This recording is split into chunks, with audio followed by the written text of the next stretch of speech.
الحمدللہ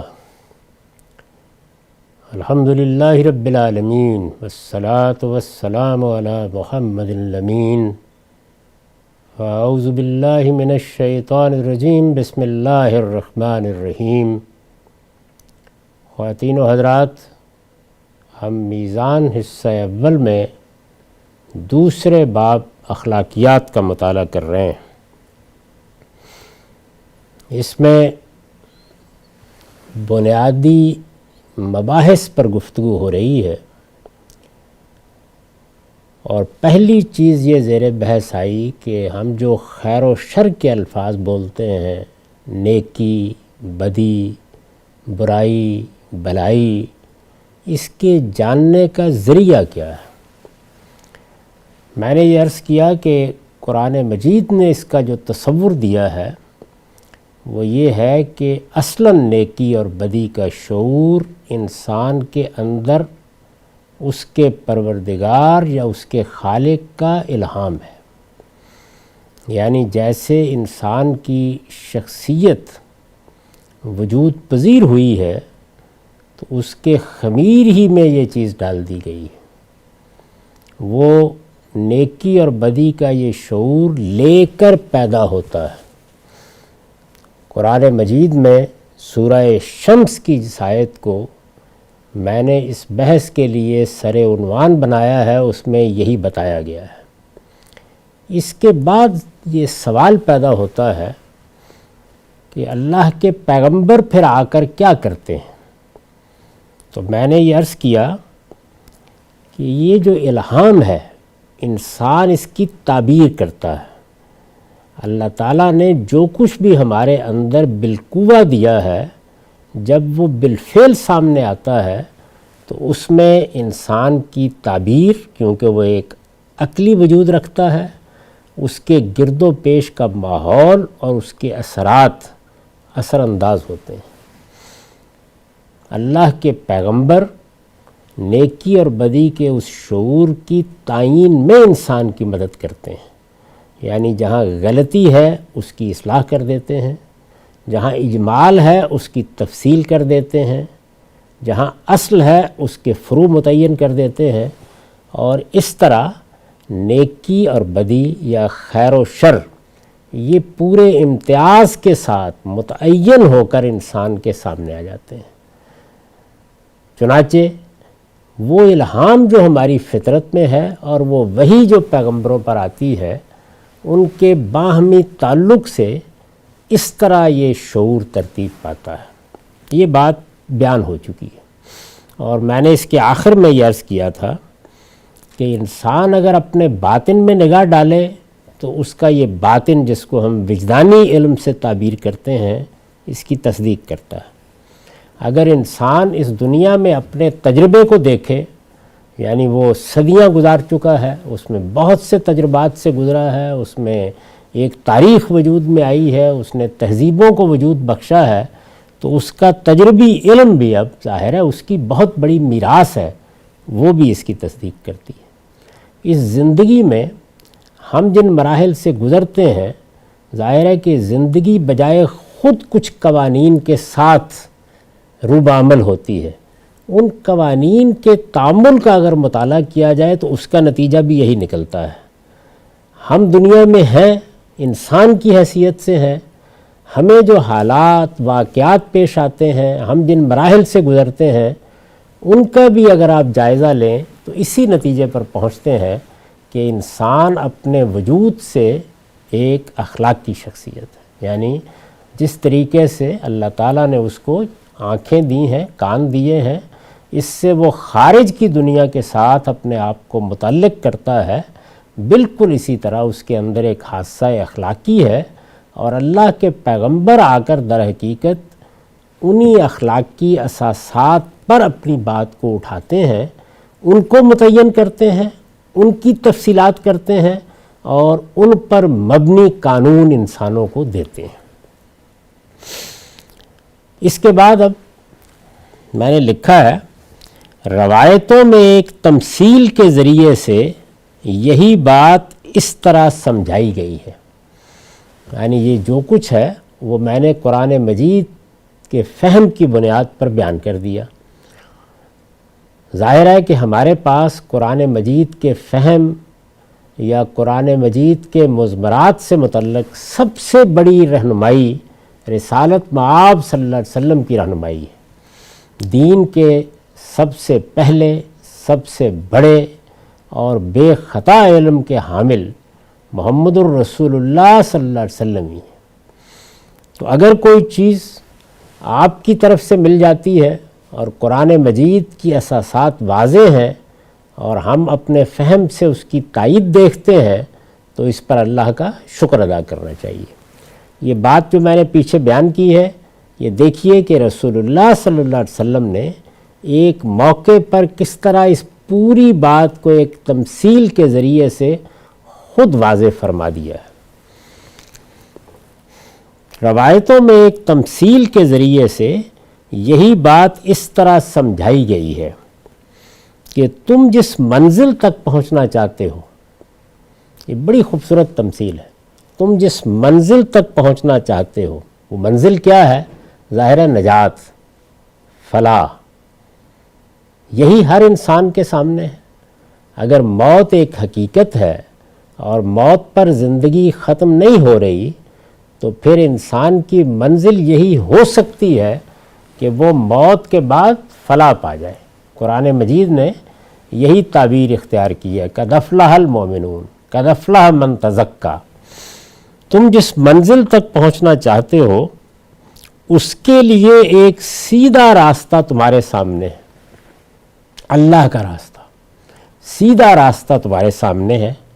یہ تمثیل ہے، یعنی سمجھایا جا رہا ہے کہ اس سیدھے راستے کی کیا نوعیت ہے، وہ تمہارے شعور میں کیسے آتا ہے اور اس میں قرآن یا پیغمبر یا وحی کیا کردار ادا کرتے ہیں۔ اس کے لیے ایک سیدھا راستہ تمہارے سامنے ہے جس کے دونوں طرف دو دیواریں کھنچی ہوئی ہیں، یعنی ایک راستہ ہے، ادھر بھی ایک دیوار ہے، ادھر بھی ایک دیوار ہے، جیسے آپ ایک گلی میں جا رہے ہوتے ہیں جس کے دونوں طرف دو دیواریں کھنچی ہوئی ہیں، دونوں میں دروازے کھلے ہیں، یعنی جیسے ہی آپ اس راستے میں داخل ہوتے ہیں تو ادھر کی دیوار میں بھی دروازے ہیں قدم قدم پر، اس طرف کی دیوار میں بھی دروازے ہیں قدم قدم پر، دونوں میں دروازے کھلے ہیں جن پر پردے پڑے ہوئے ہیں، یعنی ہر دروازے پر ایک پردہ ہے۔ راستے کے سرے پر، یعنی یہ راستہ ہے جیسے کہ ایک گلی ہوتی ہے، ادھر بھی دیوار ہے ادھر بھی دیوار ہے، اور اس دیوار میں دروازے ہیں، دروازوں پر پردے ہیں، اور راستے کے آخر میں، یعنی جہاں تک آپ کو جانا ہے، جس منزل پر آپ کو پہنچنا ہے، راستے کے سرے پر ایک پکارنے والا پکار رہا ہے کہ اندر آ جاؤ اور سیدھے چلتے رہو، یعنی کسی دروازے میں داخل نہ ہونا۔ تم جس منزل تک جانا چاہتے ہو یہ صراط مستقیم اختیار کرو، اس پر سیدھے چلتے آؤ، دائیں بائیں مڑ کر نہیں دیکھو۔ یہ دروازے جن پر پردے پڑے ہیں ان میں سے ہر دروازہ اپنے اندر بڑی کشش رکھتا ہے، لیکن التفات کیے بغیر، دھیان دیے بغیر آگے بڑھتے چلے آؤ۔ پکار رہا ہے کہ اندر آ جاؤ اور سیدھے چلتے رہو۔ اس کے باوجود کوئی شخص اگر دائیں بائیں کے دروازوں کا پردہ اٹھانا چاہے تو اوپر سے ایک منادی پکار کر کہتا ہے خبردار پردہ نہ اٹھانا، اٹھاؤ گے تو اندر چلے جاؤ گے۔ یعنی ایک سرے پر پکارنے والا کھڑا ہے جو یہ کہہ رہا ہے کہ یہ صراط مستقیم ہے، اور ان ربک علی صراط مستقیم، تیرا پروردگار، تیری منزل اس سیدھے راستے پر ہے، اس پر چلے آؤ۔ اور انسان چونکہ راستے پر چلتا ہے، دروازے ہوں، پردے پڑے ہوں، تو ان کی کشش کھینچتی ہے کہ وہ ان میں سے کسی دروازے کے اندر دیکھے کیا ہے۔ تو اوپر سے ایک منادی پکار کر کہتا ہے، جیسے ہی انسان دائیں یا بائیں کسی پردے کو اٹھا کے اندر جانا چاہتا ہے یا دیکھنا چاہتا ہے تو اوپر سے ایک منادی پکار کر کہتا ہے خبردار پردہ نہ اٹھانا، اٹھاؤ گے تو اندر چلے جاؤ گے، یعنی جیسے ہی اٹھاؤ گے تو اندر بے پناہ کشش کی چیزیں کھینچ لیں گی تمہیں، اندر چلے جاؤ گے۔ اب یہ تمثیل ہے، اس تمثیل کی رسالت مآب صلی اللہ علیہ وسلم نے تعبیر فرمائی ہے، یعنی بتایا ہے کہ میری اس تمثیل سے کیا مراد ہے۔ فرمایا ہے کہ یہ راستہ اسلام ہے، یعنی یہ جو سیدھا راستہ ہے جو منزل کی طرف جا رہا ہے، یہ وہ صراط مستقیم ہے جو آدم علیہ السلام سے لے کر محمد الرسول اللہ تک اللہ تعالیٰ نے انسانیت کو بتائی ہے۔ یہی صراط مستقیم ہے جس کے لیے ہم ہدایت کی دعا کرتے ہیں، اہدنا الصراط المستقیم، اور اسی کا نام اللہ تعالیٰ نے دین کی حیثیت سے اسلام رکھا ہے۔ تو سیدھا راستہ کیا ہے؟ یہ اسلام ہے۔ دیواریں اللہ کے حدود ہیں، یعنی اللہ تعالیٰ نے یہ بتا دیا ہے کہ یہ دو دیواریں ہیں جن کے اندر تمہیں چلتے ہوئے جانا ہے۔ وہ کیا ہیں؟ وہ اللہ تعالیٰ کے حدود ہیں۔ تم ان چیزوں کا لحاظ کرتے ہوئے، ان کی پاسداری کرتے ہوئے، ان کو اپنے پیش نظر رکھتے ہوئے یہ راستہ طے کرو گے۔ اللہ کے حدود ہیں، دیواریں اللہ کے حدود ہیں، دروازے اس کی قائم کردہ حرمتیں ہیں، یعنی دروازے جو ہیں وہ کیا ہیں؟ کہیں بدکاری ہے، کہیں فواحش ہے، کہیں حق تلفی ہے، کہیں شرک ہے، کہیں بدعتیں ہیں۔ دروازے اللہ کی قائم کردہ حرمتیں ہیں۔ اوپر سے پکارنے والا، یعنی جب ہم کسی دروازے کی طرف التفات کرتے ہیں یا داخل ہونا چاہتے ہیں تو اوپر سے پکارنے والا منادی خدا کا وہ واعظ ہے جو ہر بندہ مومن کے دل میں ہے۔ یعنی وہ کیا چیز ہے کہ جو ہمیں خیر و شر کا ابتدائی شعور دیتی ہے؟ وہ بندہ مومن کے اندر ایک واعظ رکھا گیا ہے جس کو نفس لوامہ کہا جاتا ہے، جو خیر اور شر کا شعور لے کر آیا ہے، جو اندر سے پکارتا ہے کہ مت جانا ادھر، یہ حرمتیں ہیں۔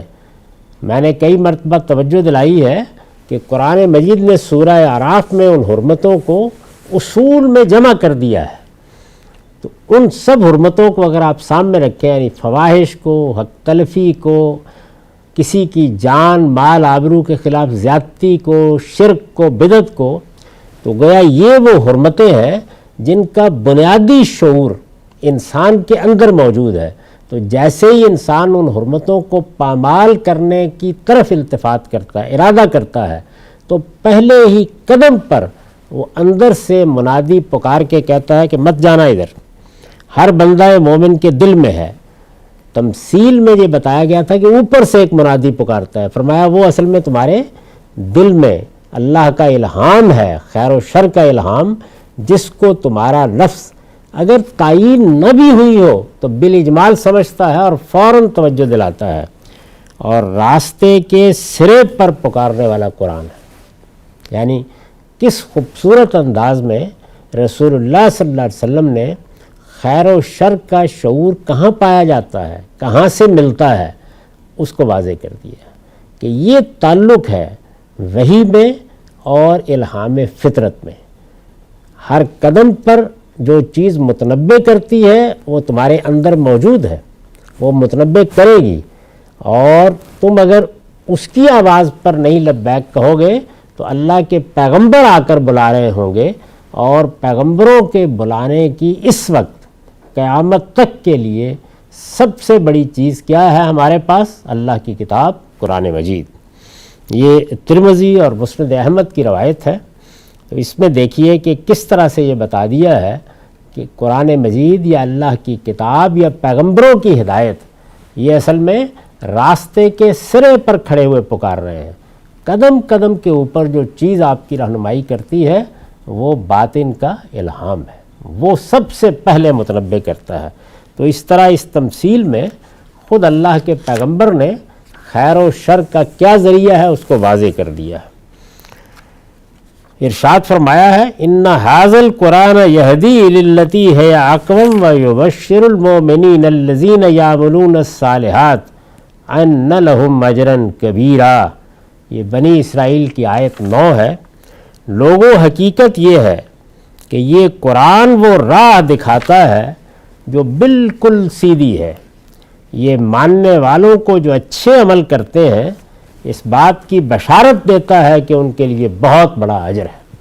تو یہ قرآن مجید گویا سرے پر، راستے کے سرے پر کھڑا ہوا سیدھی راہ پر قائم رکھنے کے لیے انسان کو ہدایت دیتا ہے۔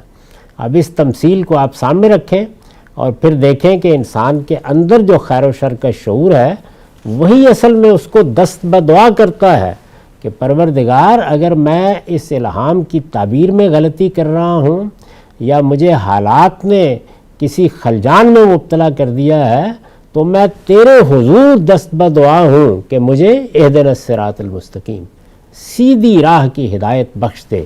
تو اس کا جواب کیا ہے؟ اللہ کی کتاب قرآن مجید، اور وہ اسی لیے آیا ہے کہ وہ انسان کے سامنے ہدایت کی یہ راہ واضح کر دے۔ یعنی قرآن کے دونوں پہلوؤں کو ہمیشہ سامنے رکھیے، وہ ہمارے لیے اللہ کی ہدایت ہے اور دوسری جانب رسول اللہ صلی اللہ علیہ وسلم کے براہ راست مخاطبین کے لیے اللہ کی عدالت بھی ہے۔ یعنی عدالت کا پہلو وہ یہاں زیر بحث نہیں، ہدایت کا پہلو وہ موضوع ہے اور اس کو اس آیت میں بیان کیا گیا ہے۔ یہ پہلی بحث ہے۔ معاف کیجیے۔ دوسرا سوال یہ ہے، فلسفہ اخلاق کے یہ بنیادی سوالات ہیں، اخلاقیات پر گفتگو سے پہلے میں ان کو واضح کر رہا ہوں۔ دوسرا سوال یہ ہے کہ وہ اصل محرک کیا ہے جو انسان کو تزکیہ اخلاق پر آبادہ کرتا ہے۔ یعنی پہلا سوال یہ تھا کہ خیر و شر کا شعور کہاں ہے، کہاں سے ملتا ہے؟ اندر ہے، باہر سے آتا ہے؟ انسان ایک لوح سادہ ہے، معاشرہ اس کو دیتا ہے، یا جیسے مذہبی تعبیرات میں خیال کیا جاتا ہے کہ یہ اللہ کے پیغمبر آ کر بتاتے ہیں؟ قرآن مجید ہمیں یہ سمجھا رہا ہے اور پیغمبر نے اس تمثیل سے یہ سمجھایا ہے کہ اس طرح نہیں ہے۔ تم اپنے اندر الہام خیر و شر لے کے آئے ہو، فَأَلْهَمَهَا فُجُورَهَا وَتَقْوَاهَا، اور قرآن مجید اس کو متعین کر کے تمہیں سیدھی راہ پر رکھنے کے لیے نازل کیا گیا ہے۔ دوسرا سوال یہ ہے کہ وہ اصل محرک کیا ہے؟ یعنی مجھے خیر و شر کا شعور تو اللہ تعالیٰ نے دے دیا، میں جانتا ہوں کہ یہ برائی ہے، مجھے معلوم ہے کہ یہ بھلائی ہے، اللہ نے اپنے پیغمبروں کے ذریعے سے بھی بتا دیا، لیکن جب مجھے خیر و شر کا شعور باطن میں دیا گیا ہے تو میں بھلائی کو کیوں اختیار کروں، میں برائی سے کیوں بچوں؟ اس کا محرک کیا ہے؟ یعنی مجھے یہ انتخاب کرنا ہے کہ میں فساد برپا کروں گا، میں صلاح کا علمبردار بنوں گا، میں لوگوں کو خیر دوں گا یا ان کی حق تلفی کروں گا؟ تو محرک کیا ہے؟ کیا چیز مجھے اس پر آمادہ کرتی ہے یا یہ کہتی ہے کہ نہیں تم اپنے اخلاق کو پاکیزہ بناؤ گے؟ تزکیہ اخلاق، عمل صالح، کیا چیز ہے؟ دوسرا سوال یہ ہے کہ وہ اصل محرک کیا ہے جو انسان کو تزکیہ اخلاق پر آمادہ کرتا ہے؟ اس سوال کا جواب قرآن نے ان آیتوں میں یہ دیا ہے کہ وہ محرک، یعنی وہ چیز جو تحریک دیتی ہے کہ تم نیکی کرو گے، تم اچھی راہ اختیار کرو گے، تم اپنے نفس کو پاکیزہ بناؤ گے، تم اپنے اخلاق کو پیوریفائی کرو گے، وہ کیا چیز ہے؟ وہ محرک اسی الہام خیر و شر کی بنا پر، یعنی میرے اندر جو خیر اور شر کا الہام کیا گیا ہے، مجھے جو تعلیم دی گئی ہے انسان کی حیثیت سے کہ یہ برائی ہے، یہ بھلائی ہے، وہ محرک اسی الہام خیر و شر کی بنا پر انسان کا یہ احساس ہے، یعنی میں ایک حادثہ اخلاقی رکھتا ہوں، اس کے ساتھ میں ایک عقلی وجود، میں حواس رکھتا ہوں، اس کے ساتھ میں ایک عقلی وجود ہوں۔ حواس میرا تعلق یعنی آنکھیں، کان، سونگھنے کی صلاحیت، یہ حواس میرا تعلق خارجی عالم سے پیدا کرتے ہیں۔ جیسے یہ پیدا کرتے ہیں تو ایک عقلی وجود استنباط کا عمل شروع کر دیتا ہے، یعنی وہ فوراً جو کچھ سامنے آتا ہے اس پر حکم لگاتا ہے، اس سے نتائج نکالتا ہے، اس سے کلیات بناتا ہے، اس سے فروع کا استنباط کرتا ہے۔ یعنی میری شخصیت میں جو خیر و شر کا الہام ہے وہ جامد نہیں ہے، ایک باشعور شخصیت میں ایک دوسری فیکلٹی کام کر رہی ہے کہ وہ جو چیز بھی باہر سے میرے شعور میں آئے یا اندر سے میرے شعور میں آئے اس کو میرے حواس اندر منتقل کریں یا میرے باطنی حواس سے میں اس کو وجدانی طور پر محسوس کروں۔ یہ جیسے ہی میرے سامنے آئے تو میرا عقلی وجود کام کرنا شروع کر دیتا ہے۔ تو وہ کیا کرتا ہے؟ وہ محرک اسی الہام خیر و شر کی بنا پر انسان کا یہ احساس ہے کہ ان دونوں کے نتائج اس کے لیے یکساں نہیں ہو سکتے۔ یعنی جیسے ہی خیر اور شر کو میں اپنے باطن میں محسوس کرتا ہوں تو فوراً عقل آتی ہے اور وہ کہتی ہے کہ یہ کیسے ہو سکتا ہے کہ ایک چیز برائی ہے اور ایک بھلائی ہے اور تمہارے لیے دونوں کا نتیجہ ایک ہو۔ یعنی دیکھیے سوال کیا ہے، اگر نتیجہ ایک ہے تو پھر کسی ایک چیز کو اختیار کرنے کے لیے کوئی محرک بھی نہیں ہے۔ یعنی اگر میں برائی کرتا ہوں تب بھی نتیجہ وہی نکلنا ہے، میں بھلائی کرتا ہوں تب بھی وہی نتیجہ نکلنا ہے، تو پھر میں اپنے مفادات کو سامنے رکھ کر، اپنے رغبات کو سامنے رکھ کر، اپنی خواہشات کو سامنے رکھ کر کبھی برائی کا انتخاب کر لوں گا، کبھی بھلائی کا انتخاب کر لوں گا۔ یعنی کیوں میں ہمیشہ بھلائی کا انتخاب کروں؟ کیوں ہمیشہ میں اپنے نفس کی پاکیزگی کے اہتمام کی طرف جاؤں؟ کیوں آخر؟ تو وہ یہ احساس ہے کہ نتیجہ ایک نہیں ہونا۔ یعنی اگر تم برائی اختیار کرو گے تو نتیجہ اور نکلے گا، اور بھلائی اختیار کرو گے تو اور نتیجہ نکلے گا۔ یہ جو نتیجے کے نکلنے کا احساس ہے یہ محرک بنتا ہے کہ مجھے کیا چیز انتخاب کرنی ہے۔ سادہ مثال سے سمجھ لیجئے کہ میرے سامنے منزل تک پہنچنے کے دو راستے ہیں۔ اگر مجھے بتا دیا جائے کہ اس راستے کو اختیار کرو گے تو کسی رکاوٹ کے بغیر منزل پر پہنچ جاؤ گے، اور دوسرے راستے کا انتخاب کرو گے تو قدم قدم پر ڈاکہ ڈالنے والے کھڑے ہیں، رہزن کھڑے ہیں، پل ٹوٹے ہوئے ہیں، شدید بارش ہو رہی ہے، کڑک اور رعد ہے، طرح طرح کی مصیبتوں میں مبتلا ہو جاؤ گے۔ تو اب دیکھیے راستے دونوں ہیں، لیکن جو کسی ایک راستے کو انتخاب کرنے کا نتیجہ ہے وہ یکساں نہیں رہا۔ جب یکساں نہیں رہا تو میں ایک عاقل انسان ہوں، انسان کی حیثیت سے مجھے عقل دی گئی ہے، تو میں فوری طور پر فرق کروں گا دونوں میں۔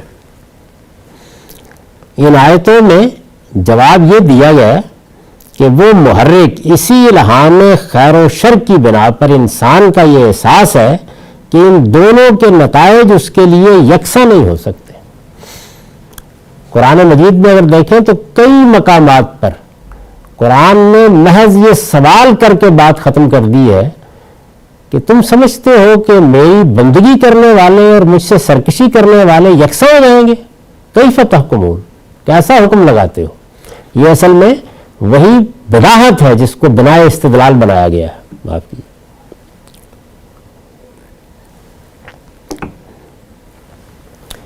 وہ محسوس کرتا ہے، کون؟ انسان۔ وہ محسوس کرتا ہے کہ خیر کے خیر یعنی بھلائی کے بھلائی، خیر کے خیر اور شر کے شر ہونے کا شعور اپنے وجود ہی سے اس بات کا تقاضا کرتا ہے کہ ان دونوں کا نتیجہ بھی انہی کے لحاظ سے سامنے آئے۔ یعنی انسان عقلی طور پر یہ فیصلہ کر لیتا ہے، جان لیتا ہے کہ برائی کا نتیجہ برا ہونا چاہیے اور بھلائی کا نتیجہ اچھا ہونا چاہیے۔ یہ عقل تقاضا کرتی ہے، اسی خیر و شر کے شعور کی بنیاد پر انسان یہ سمجھتا ہے۔ اس سے یہ حقیقت اس پر واضح ہوتی ہے کہ وہ کوئی شتر بے مہار نہیں ہے۔ اب دیکھیے نتیجے پر نتیجہ عقل نکالتی چلی جائے گی۔ وہ کہتی ہے کہ کہ تم کوئی بے مہار اونٹ نہیں ہو کہ جو یوں پھر رہا ہے جہاں چاہے چرتا رہے۔ اس سے یہ حقیقت اس پر واضح ہوتی ہے کہ وہ کوئی شتر بے مہار نہیں ہے اور اپنے اعمال کے صلے میں اسے لازماً جزا و سزا سے دوچار ہونا ہے۔ یعنی وہ جو رویہ اختیار کرے گا، جس چیز کا انتخاب کرے گا، خیر کا کرے یا شر کا، دونوں صورتوں میں کچھ نتیجے نکلنے ہیں، اور وہ نتیجہ کیا ہوگا؟ بلائی کا نتیجہ جزا اور برائی کا نتیجہ سزا۔ قرآن نے اسی کو یہاں مراد کو پہنچنے اور نامراد ہونے سے تعبیر کیا ہے۔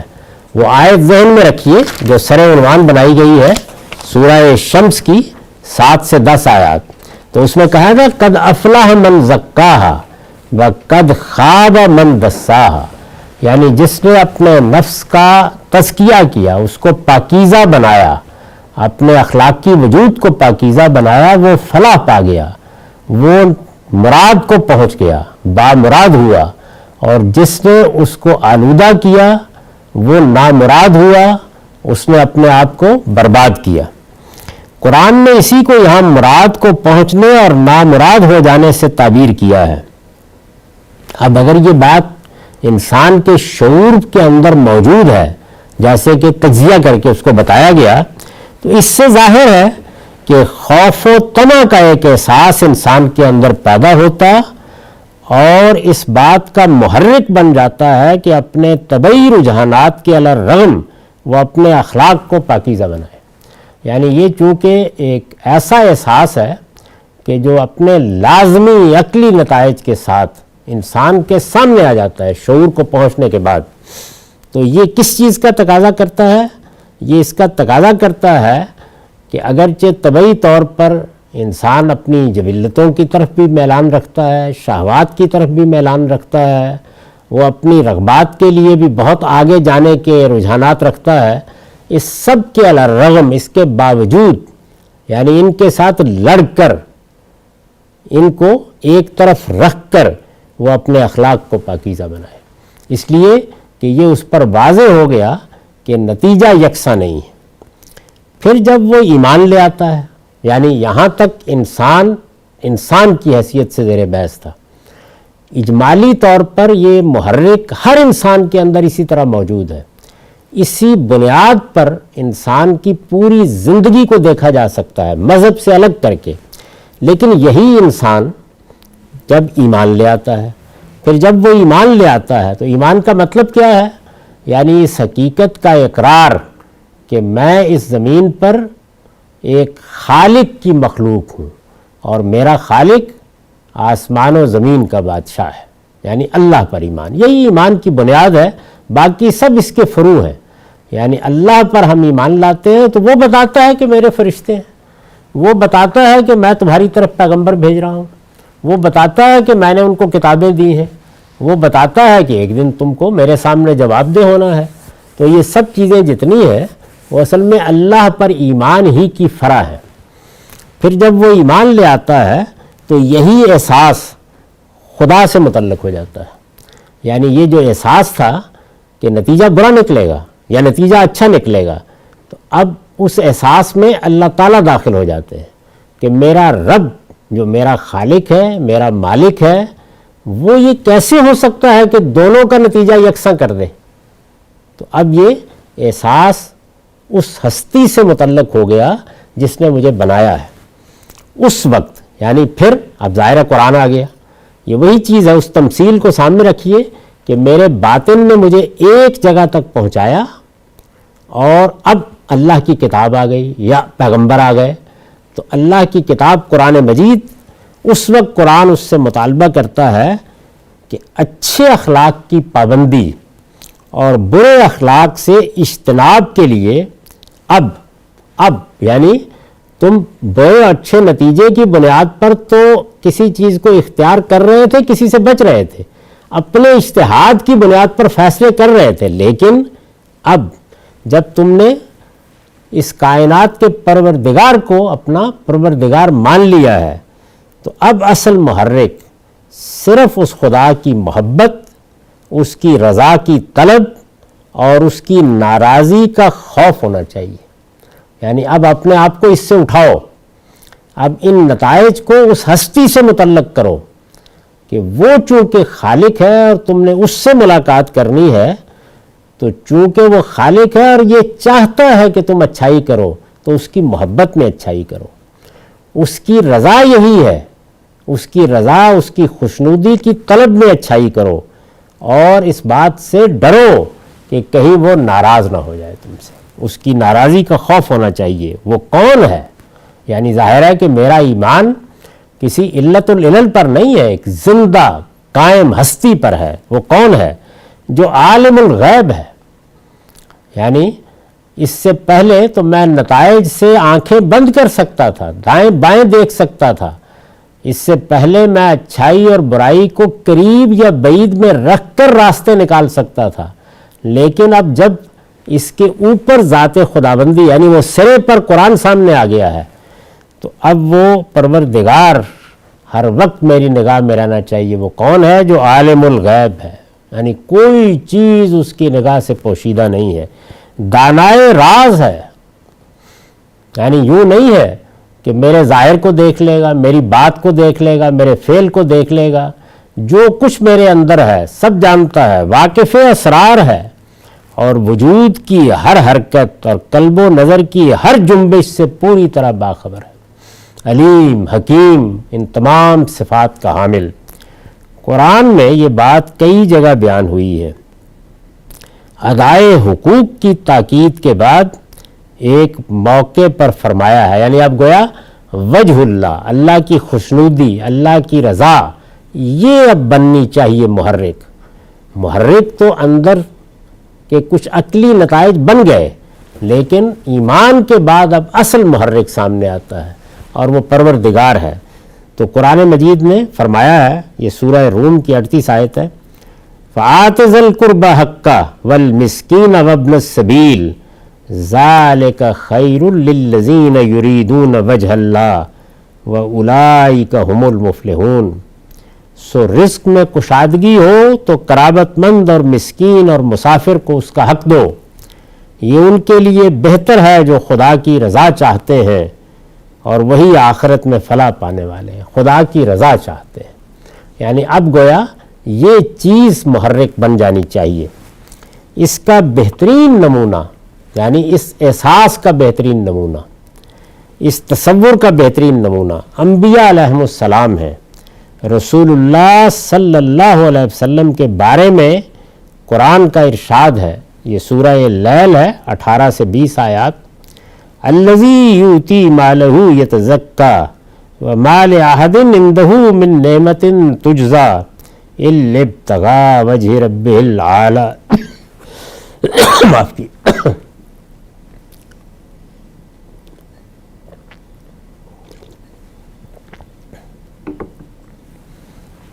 رسول اللہ صلی اللہ علیہ وسلم کے بارے میں فرمایا ہے، جو اپنا مال اس لیے دیتا ہے کہ اسے تزکیہ حاصل ہو. یعنی مال خرچ کرتے ہیں اللہ کے پیغمبر غریبوں پر، مسکینوں پر، کس لیے؟ تزکیہ حاصل ہو، اخلاق کی پاکیزگی پیش نظر ہے. اور جس کی کوئی عنایت بھی کسی پر اس لیے نہیں ہے کہ اسے بدلہ ملے. انسان بالعموم اسی محرک کو سامنے رکھ کے کام کرتا ہے، اور جس کی کوئی عنایت بھی کسی پر اس لیے نہیں ہے کہ اسے بدلہ ملے، بلکہ صرف اپنے خدائے برتر کی رضا جوئی کے لیے. تو گویا اللہ کے پیغمبر کو نمونے کے طور پر پیش کر کے فرمایا کہ اس درجے تک تمہیں پہنچنا ہے. یہ اسوہ حسنہ ہے، یہ آئیڈیل ہے جو تمہیں اپنے سامنے رکھنا چاہیے کہ محرکات میں اس طرح کی پاکیزگی آ جائے، اخلاق کے محرکات میں، کہ سوائے اللہ کی رضا کے کچھ بھی پیش نظر نہ رہے. اس کو اپنا ہدف بناؤ. یہ بات عام طور پر مانی جاتی ہے کہ اچھے عمل کی بنیاد اچھا ارادہ ہے. یعنی ہر انسان اس بات کو جانتا ہے، یہ ایک بدیہی حقیقت ہے کہ آپ کا ارادہ اچھا ہے تو یہی بنیاد بنے گا کہ پھر عمل بھی اچھا ہو.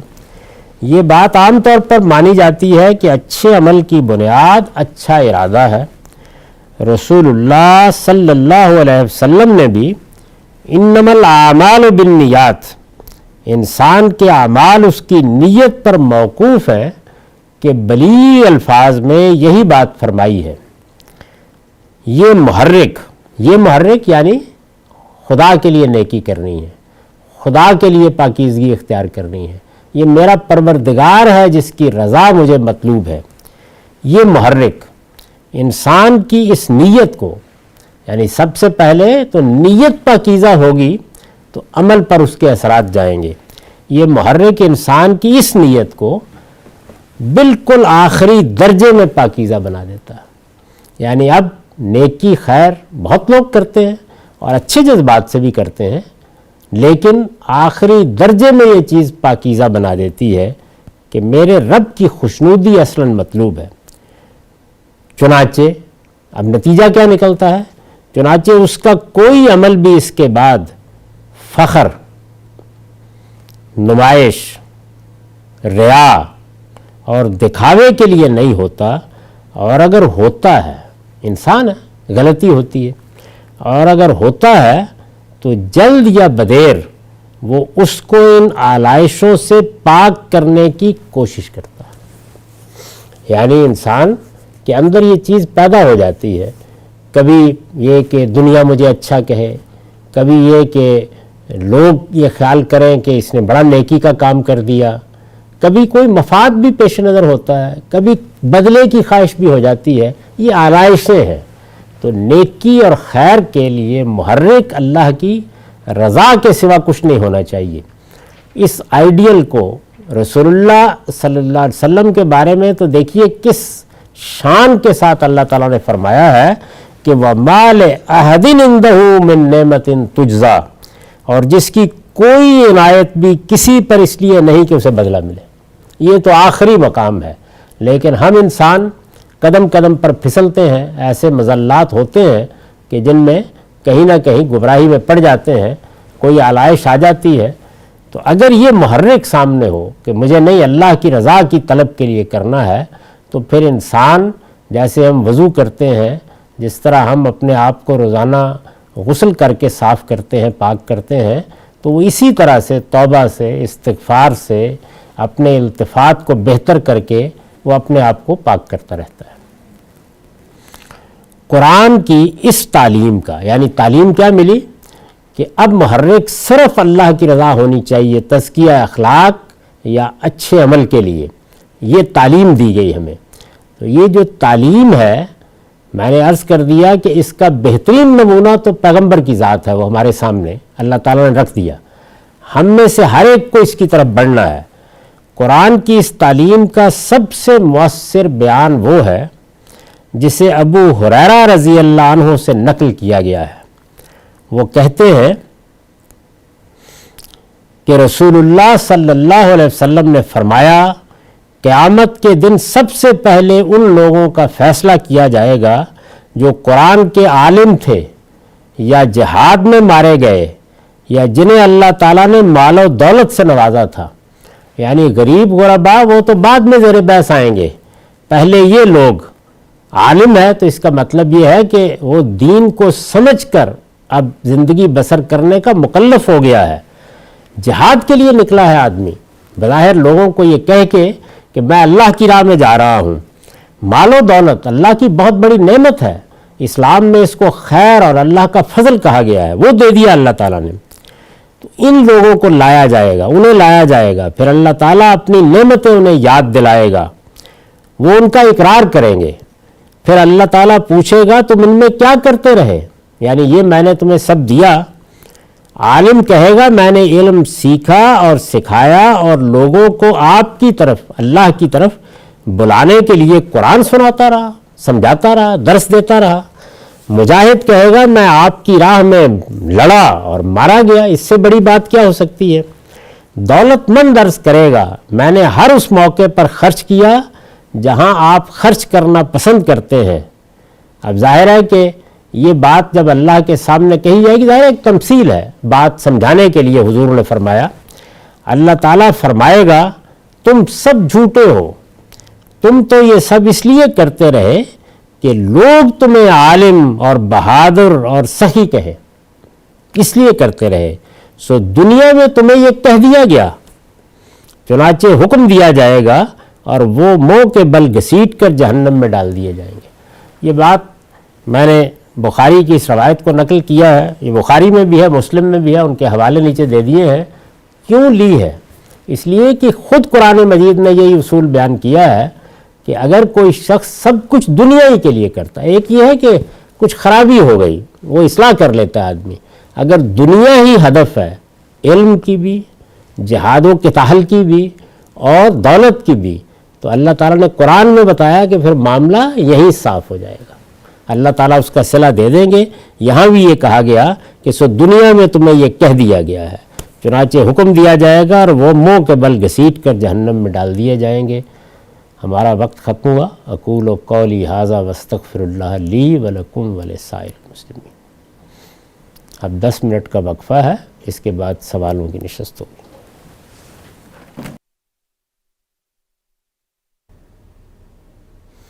بسم اللہ الرحمن الرحیم۔ اب میں سوالوں کے لیے حاضر ہوں۔ ہم سے بہت شکریہ، آپ کے وقت کا آغاز کرتے ہیں سوالات کا۔ ابھی آپ میزان میں پڑھا رہے تھے اخلاقیات کا باب، اور یہ بتا رہے تھے کہ اللہ تعالیٰ نے انسان کی فطرت میں یہ شعور رکھا ہے کہ وہ امتیاز کر سکے۔ ایک بڑا نقص، ایک بڑا پرابلم جو انسانوں کو اپنی شخصیت میں، بلکہ عصر حاضر میں کہتے ہیں کہ زیادہ اس کا امکانات اور ادراک ہوتا ہے، چیزیں ایسے مسائل پیدا ہو گئے ہیں۔ یہ جو غصہ ہے انسانی شخصیت میں پیدا ہو جانا ہے، ایک رد عمل کی کیفیت، ایک چیں بجبیں، اکتاہٹ، آدمی نوکیلے جملے کہتا ہے، رد عمل کا اظہار کرتا ہے، اس بارے میں جو نفسیات کے ماہرین ہیں وہ بھی کچھ بتاتے ہیں، کچھ موٹیویشنل سپیکرز ہیں وہ بھی بتاتے ہیں۔ میں جاننا چاہتا ہوں کہ آپ نے خود چونکہ ایک معاشرے میں زندگی گزاری ہے، پبلک کے ساتھ آپ کا انٹریکشن رہا، لوگوں نے آپ پر بھی تنقیدات کی ہیں، آج بھی کرتے ہیں، ذاتی تجربہ مجھے بتائیے گا، اپنا شخصی تجربہ، کہ جو غصے کی کیفیت ہے، انسان کے اندر رد عمل پیدا ہوتا ہے، اس کو تہذیب کے دائرے میں لانا، اس کو کنٹرول کرنا، اس کے لیے آپ کے اپنے شخصی تجربات کیا ہیں؟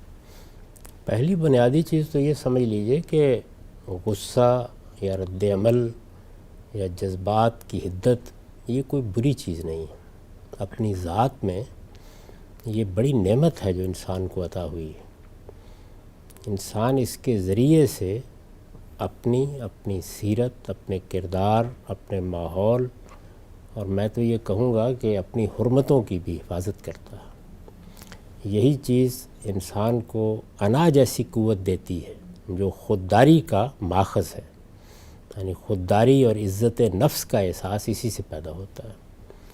حق کے ساتھ بھی انسان کی عصبیت کا اظہار اسی سے ہوتا ہے، یعنی میں ایک بات کو صحیح سمجھتا ہوں، وہ اخلاقی چیز بھی ہو سکتی ہے، وہ کوئی عقیدے کی چیز بھی ہو سکتی ہے، تو میری اس کے ساتھ ایک عصبیت وابستہ ہوتی ہے، وہ اپنی ذات میں کوئی بری چیز نہیں ہے۔ لیکن جب اس کا اظہار ہوتا ہے، اور اظہار ظاہر ہے دوسروں کے لیے ہوگا، اس وقت یہ خرابی کا باعث بنتا ہے۔ یعنی اپنے پوٹینشل میں یا بالقوہ کہیے، یہ ایک محمود چیز ہے، اس کو آپ کی اپنی ہی ذات کے اندر پیدا ہو کر وہیں رہ جانا چاہیے۔ واہ، بہت اچھی بات ہے۔ یعنی جو چیز آپ کے اندر پیدا ہوتی ہے وہ خود آپ کی شخصیت کا باطنی اظہار ہے۔ وہ علامہ اقبال نے کہا ہے نا کہ ہے شباب اپنے لہو کی آگ میں جلنے کا نام، سخت کوشی سے ہے تلخ زندگانی انگبیں۔ تو اپنے لہو کی آگ میں جلنا سیکھنا چاہیے۔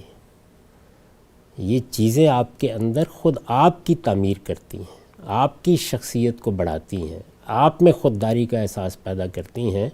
یعنی انسان کو دنیا میں جو مراحل پیش آتے ہیں، ترغیبات سامنے آتی ہیں، شہوات اپنی طرف کھینچتی ہیں، تو عزت نفس کا یہ احساس اور شعور ہے کہ جو باطن میں اٹھتا ہے اور ایک خاص طرح کا غصہ یا حدت پیدا کرتا ہے، اگر آپ غور کر کے دیکھیں اور اس کا تجزیہ کریں تو یہ آپ کی حفاظت کر رہا ہوتا ہے ان سب موقعوں کے اوپر۔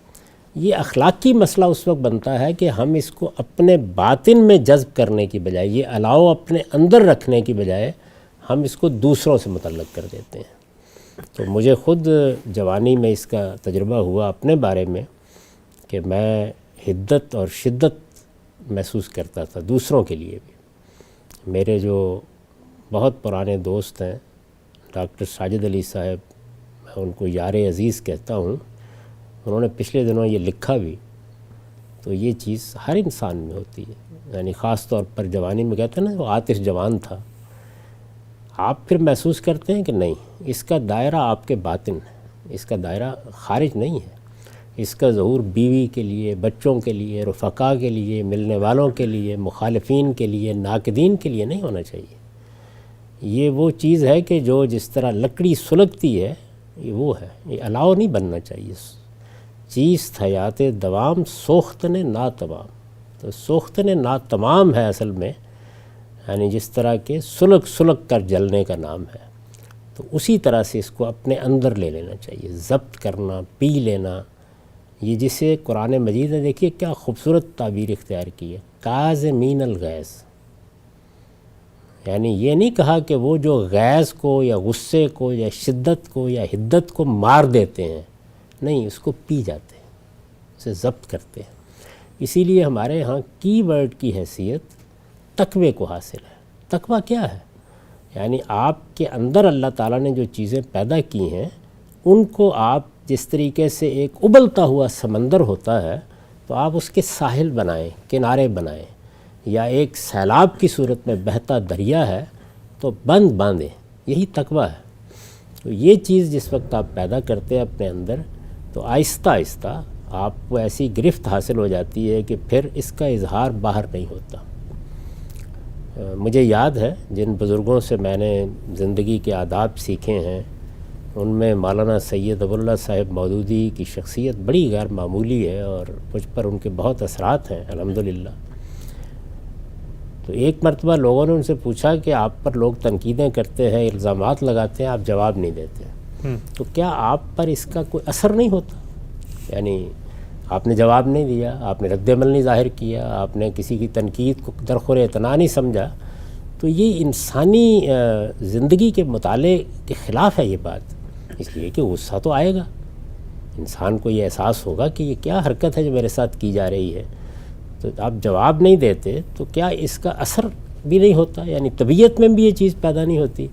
تو انہوں نے کہا کہ یہ میری صحت کو جو آپ دیکھ رہے ہیں یہ اسی کا نتیجہ ہے کہ جب آپ اس الاؤ کو اپنے اندر ضبط کرتے ہیں تو باہر تو یہ کسی کو نہیں جلاتا لیکن آپ کے باطن کو تو جلاتا ہے۔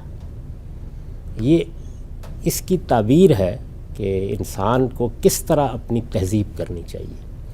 تو اپنی تہذیب کرنے کا یہ عمل کیسے کیا جائے، آپ کا سوال چونکہ یہ ہے، اس کا میں نے اپنی زندگی میں ایک ہی راز پایا ہے اور وہ ہے شدید خود احتسابی۔ اپنے آپ کو الاؤنس دینے سے انکار کر دیجیے، یعنی جس وقت ہم غلطی کرتے ہیں تو ہمارے اندر اللہ تعالیٰ نے ایک واعظ رکھا ہے، وہ آپ کو فوراً بتا دیتا ہے۔ اچھا، اس وقت اگر آپ نے نہیں بھی سنی اس کی بات، جا کے گھر میں بیٹھیں گے بتا دے گا۔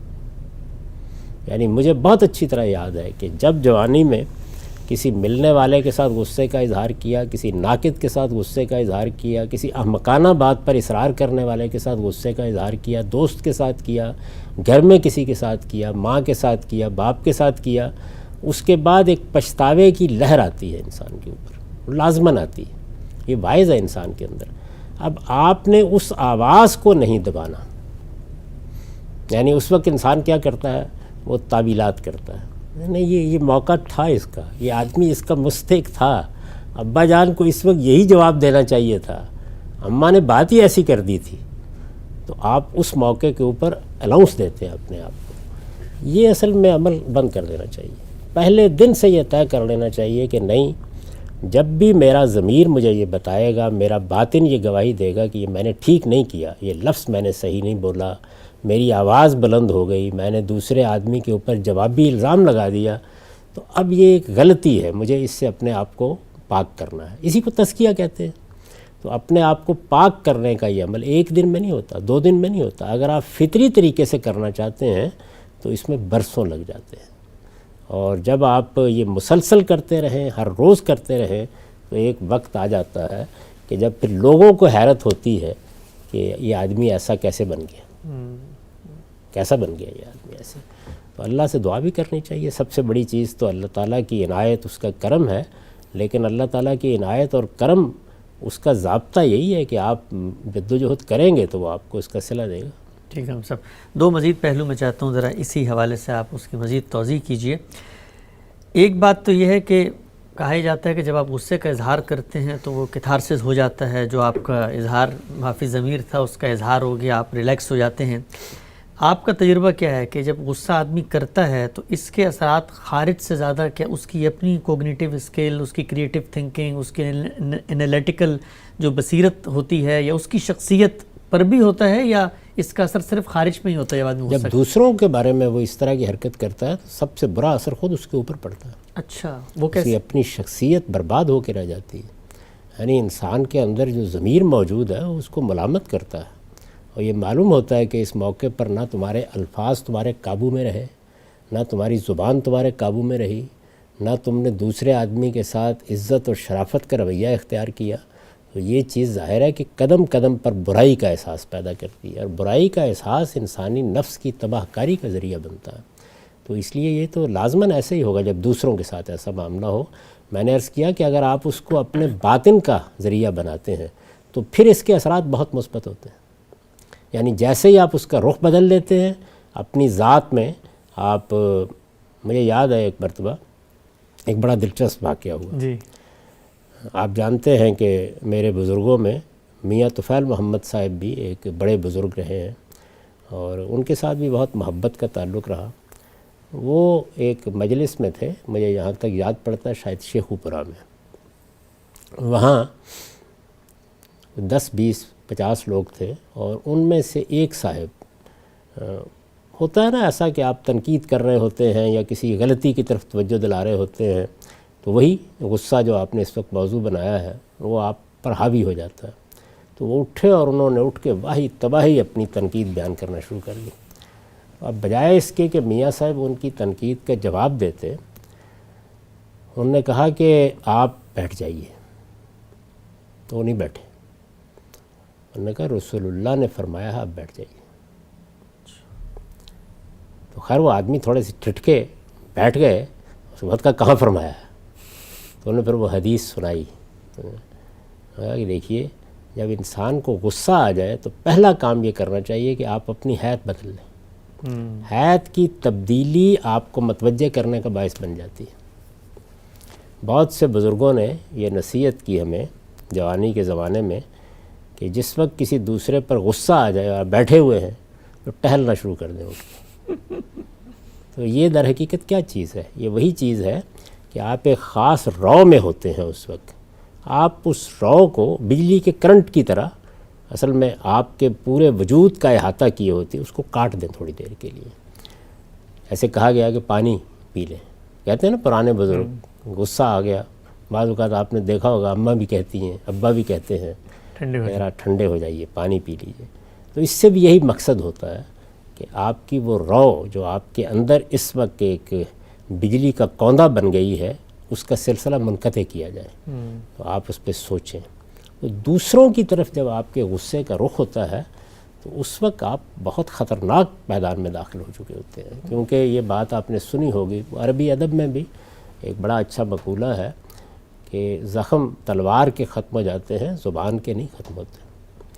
تو زبان کا زخم لگا رہے ہوتے ہیں آپ، اس لیے کہ جب غصہ آئے گا تو سب سے بڑھ کر یہ زبان، رسول اللہ صلی اللہ علیہ وسلم نے بھی فرمایا کہ قیامت میں سب سے زیادہ پکڑے جاؤ گے اس زبان کی وجہ سے.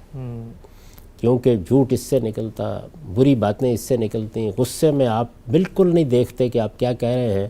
آپ نے دیکھا ہوگا کہ اپنی ذاتی زندگی میں، اپنی معاشرتی زندگی میں ہمارے لیڈر حضرات یعنی وہ جب اپنے مخالفین کے خلاف غصے میں آ جاتے ہیں تو نہیں دیکھتے کیا باتیں کہہ رہے ہیں، اور اس کے بعد پھر بھگتتے ہیں.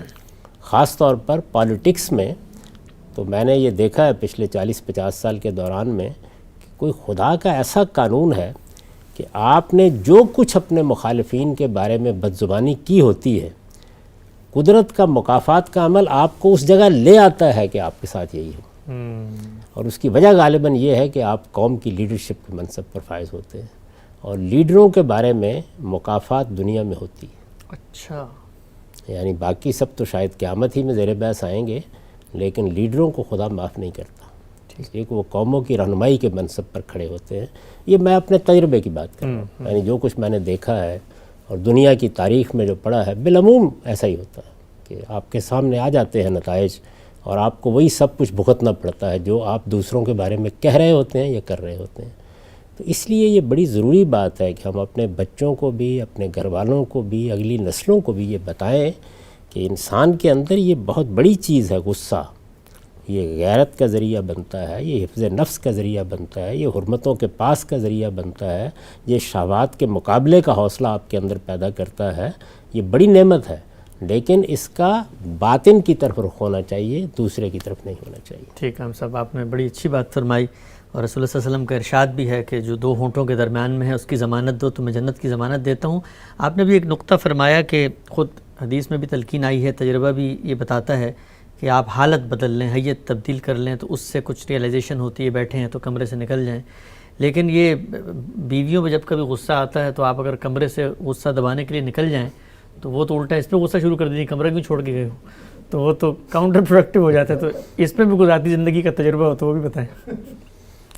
نہیں، اللہ کا بڑا شکر ہے، مجھے ذاتی زندگی میں اس طرح کا کوئی تجربہ تو نہیں پیش آیا، لیکن میں آپ سے یہ گزارش کرتا ہوں کہ آپ کو سب سے بڑا جو امتحان پیش آتا ہے وہ تو اصل میں اپنی بیوی کے ساتھ ہی پیش آتا ہے، اور بیوی کو اپنے شوہر کے ساتھ پیش آتا ہے، کیونکہ دنیا کے باقی سب انسانوں کے ساتھ آپ کی معاملت کی نوعیت کبھی کبھی کی ہوتی ہے، یا اس میں وقفے آتے ہیں، اور دفتر میں کام کرتے ہیں یا بازار میں ہیں یا کہیں بھی ہیں تو وہاں معاملت کی وہ نوعیت نہیں ہوتی۔ یہاں تو صبح شام اٹھنا بیٹھنا، کھانا پینا، زندگی کے معاملات کے فیصلے کرنا، اولاد کے بارے میں آراء قائم کرنا، اسی طرح سے معاش کی جد و جہد کے مختلف مراحل، ہر سطح کے اوپر اختلافات پیدا ہوتے ہیں، اور سب سے بڑا امتحان بھی یہی ہے۔ اسی وجہ سے رسالت مآب صلی اللہ علیہ وسلم نے یہ فرمایا کہ قیامت میں سب سے میرے قریب وہ لوگ ہوں گے جو اپنے اہل و عیال کے لیے اچھے ہیں۔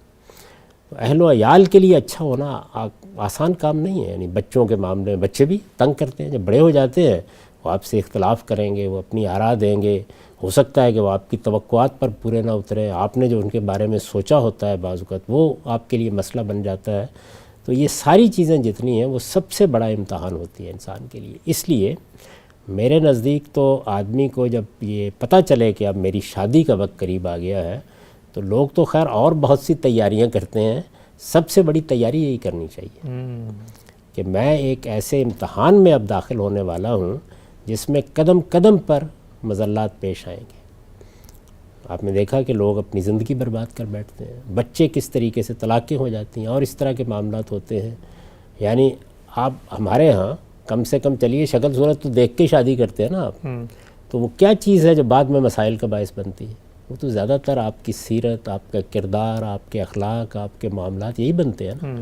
تو اس میں اگر آپ فیصلہ کر لیں کہ مجھے اس امتحان میں کامیاب ہونا ہے، ٹھیک، یعنی یہ وہ امتحان ہے کہ جس میں ناکامی اصل میں میری آخری ناکامی بن جائے گی۔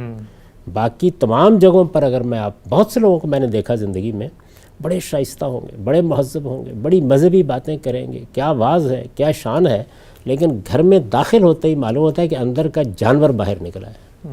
بارہا دیکھا ہے میں نے زندگی کے اندر۔ تو اس کی وجہ کیا ہوتی ہے؟ اس کی وجہ بھی یہی ہوتی ہے کہ جو اصل میدان ہے امتحان کا، ہم نے اس کے لیے تیاری نہیں کی ہوتی۔ ٹھیک، اس کی تو بہت تیاری کرنی چاہیے آدمی کو، سب سے بڑھ کر اسی معاملے میں کوشش کرنی چاہیے۔ تاہم یہ عرض کر دوں کہ شادی اب تو خیر لوگوں کی شادی بہت تاخیر سے ہونے لگ گئی، ہمارا زمانہ اور تھا۔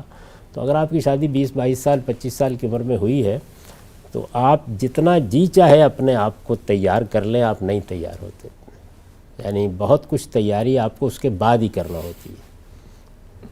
جتنا چاہے کر لیں، وہ مرحلہ ہی ایسا ہوتا ہے، جوانی کا زمانہ ہے، خون میں بھی حدت ہے، جذبات بھی انتہا پر پہنچے ہوئے ہوتے ہیں، آپ ایک برتری کے احساس میں بھی ہیں۔ تو یہ ساری چیزیں جتنی چاہے تہذیب کر لیں اپنی، اس میں کمیاں رہ جاتی ہیں، کمزوریاں رہ جاتی ہیں، تو بعد میں بھی یہ طے کر لینا چاہیے۔ اور پھر سب سے بڑی چیز جو میں نے اپنے جلیل القدر استاذ مولانا امین حسن اصلاحی کے یہاں دیکھی، ان میں یہ جو حدت ہے طبیعت کی یہ بہت تھی۔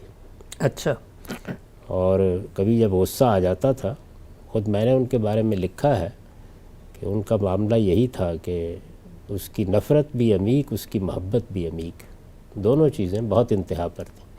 محبت بھی بڑے جذبات کے ساتھ کرتے تھے، اور جب کسی چیز کو برا محسوس کر لیں تو اس پر جو اظہار ہوتا تھا وہ بھی بالکل آخری درجے میں ہوتا تھا۔ لیکن ایک کمال کی صفت انہوں نے اپنے اندر پیدا کر لی تھی، اور وہ صفت یہ تھی کہ جس وقت وہ کیفیت دور ہوتی تھی تو اس سے قطع نظر کہ ان کی عمر کیا ہے، ظاہر ہے کہ میں نے تو پہلی ملاقات میری جب ان سے ہوئی ہے 1973 میں، جب ان کو پہلی بار دیکھا اس وقت وہ 70 سال کے تھے، تو آخری زمانے میں دیکھا، تو اس کا لحاظ کیے بغیر کہ ان کی عمر کیا ہے، ان کا مرتبہ کیا ہے، وہ علم کے کس درجے پر فائز ہیں، بالکل بچے کے سامنے بھی ہاتھ جوڑ دیتے۔